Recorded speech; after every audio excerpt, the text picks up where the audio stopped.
All কেমন আছো সবাই? আশা করি সবাই ভালো আছো। আমার নাম পৌলমী। আজকে আমি যে ঘটনাটা বলবো সেটা ঘটেছে আমার বাবা ও আমার পিসির সাথে। তো তখন আমার বাবার বয়স আর আমার পিসির বয়স আমার সমানই, মানে ধরো এই 12-13 বছর। তো এবার ওনারা রোজ সন্ধ্যে 7টার সময় পড়তে যেত আর প্রায় বাড়ি ফিরতো 9টার সময়। আর ওনারা একাই ফিরতো। এবার একদিন ওনারা বাড়ি ফিরছে, তখন পাড়ায় একটা দাদু, বয়স প্রায় 85 হবে। তো উনি একটা পাঁচিলের পাশে একটা চেয়ার নিয়ে বসে আছে। এবার উনি বাবাদের জিজ্ঞেস করলো, কি রে এত রাতে একা একা বাড়ি ফিরছিস? মাকে তো বলতে পারতি তোদের আনতে আসতো। বাবা পিসি তখন বলল যে আজ একটু দেরি হয়ে গেছে গো দাদু। দাদু বলল, আচ্ছা বেশ তাড়াতাড়ি বাড়ি যা। তখন ওই দাদুটার বাড়ির সামনে দেখে লোক ভর্তি আর সবাই কাঁদছে।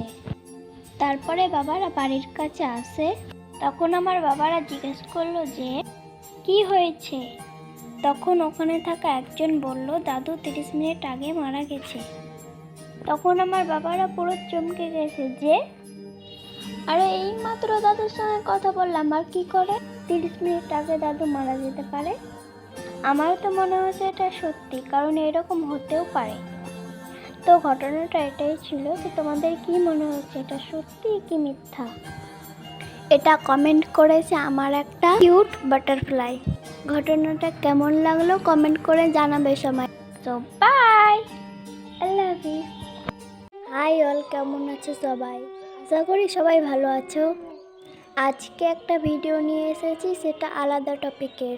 আশা করি তোমাদের খুব পছন্দ হবে। তাহলে এত না বকে চলো ভিডিওতে যাওয়া যাক।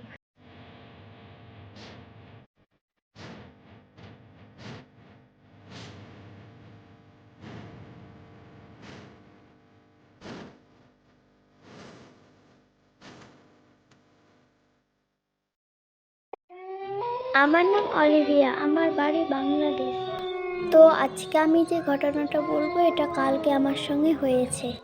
আমার পাশের বাসায় থাকা একজন, সে কয়দিন থেকে অদ্ভুত কিছু স্বপ্ন দেখতো আর রাতে ঘুম থেকে উঠে পড়তো ঠিক 3টের সময়। তো এইভাবে কিছুদিন যেতে লাগে। তারপর একদিন আমার ভাই ছেলেটার মাকে দেখে যে ও নাকি পাগলের মতো নাচছে। আমিও জানালা দিয়ে দেখছিলাম। তখন অন্টুর নানি ওকে গা ঝেড়ে দেয়, কিন্তু ও ঠিক হয় না। পরে ডাক্তারের কাছে নিয়ে যায়, বাট ডাক্তার কিছু বলতে পারে না। পরে যশোরে নিয়ে যায়, তারপর ও ঠিক হয়ে যায়। বাট কেন এমন করছিল তা কেউ বলতে পারে না। বাট প্রায় অদ্ভুত বিহেভ করত। ওদের বাসার পেছনের তাল গাছ কেটে দেওয়ার পর সব ঠিক হয়ে যায়। তো আজকের গল্প এই পর্যন্তই ছিল। ঘটনাটা কেমন লাগলো কমেন্ট করে জানাবে সময়।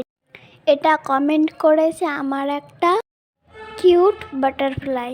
তোমাদের সঙ্গে যদি এইরকম কিছু ঘটে থাকে তাহলে আমাকে কমেন্ট করে জানাবে। টাটা।